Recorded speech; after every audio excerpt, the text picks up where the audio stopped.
মায়ের টান অনেক অদ্ভুত, তাই না? যখন পাশে মা থাকে তখন মনে হয় দুনিয়ার সব সুখ আমার হাতের মুঠোয়। আর যখন মা চলে যায়, যখন মা চোখের আড়াল হয়, বুকটা না কেমন খাকা খাকা করে, কেমন ছটপট ছটপট করে। কিছুই ভালো লাগে না। শুধু মনে হয় আর একটা বার যদি ওই মায়ের মুখটা দেখতে পারতাম। যতই দূর থেকে চার কোনা একটা গ্লাসে ভিডিও কলে কথা বলি না কেন, মায়ের জন্য কিন্তু হাহাকারটা কমে না।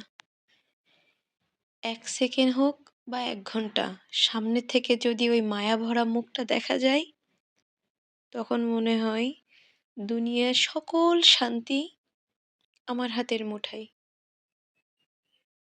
মা যখন আসে তখন ঘরটা মনে হয় ঝলমল ঝলমল করে। আর মা যখন চলে যায় তখন মনে হয় সেই মেয়েটার একটা সাইড নিয়ে চলে যায়। ভিতরটা না একদম দুমড়ে মুচড়ে যায়, হাহা করে। আর সেই হাহাটা, দুমড়ে মুচড়ে যাওয়াটা, ক্ষতটা পূরণ করতে না অনেকটা সময় লেগে যায়, অনেকটা সময়।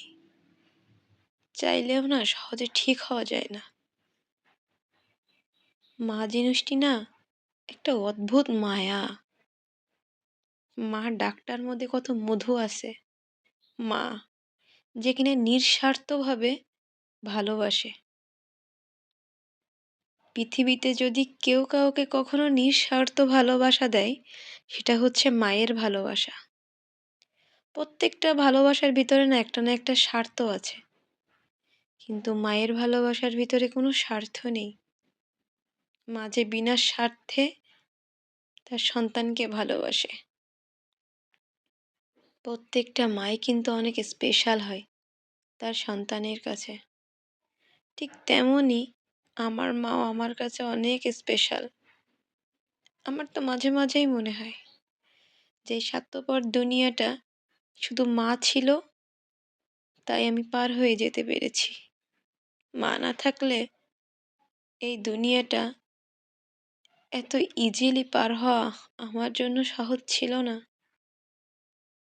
বেঁচে থাকুক সকল মা, দোয়া রইল সবার মার প্রতি। প্রত্যেকটা সন্তানের বুকে তার মা বেঁচে থাকুক সারা জীবন, ভালোবাসা, মায়া, মমতা দিয়ে। একটা মা চাইলে একটা না হাজারটা সন্তান মানুষ করতে পারে, কিন্তু আর কেউ কিন্তু পারে না। মায়ের স্থান আল্লাহ এজন্য সবার আগে দিয়েছে। আমি আমার মাকে অনেক বেশি ভালোবাসি। তার জন্য পুরো দুনিয়ার সাথে লড়তে পারি। স্বাদ থাকলেও সামর্থ্য হয়ে ওঠে না।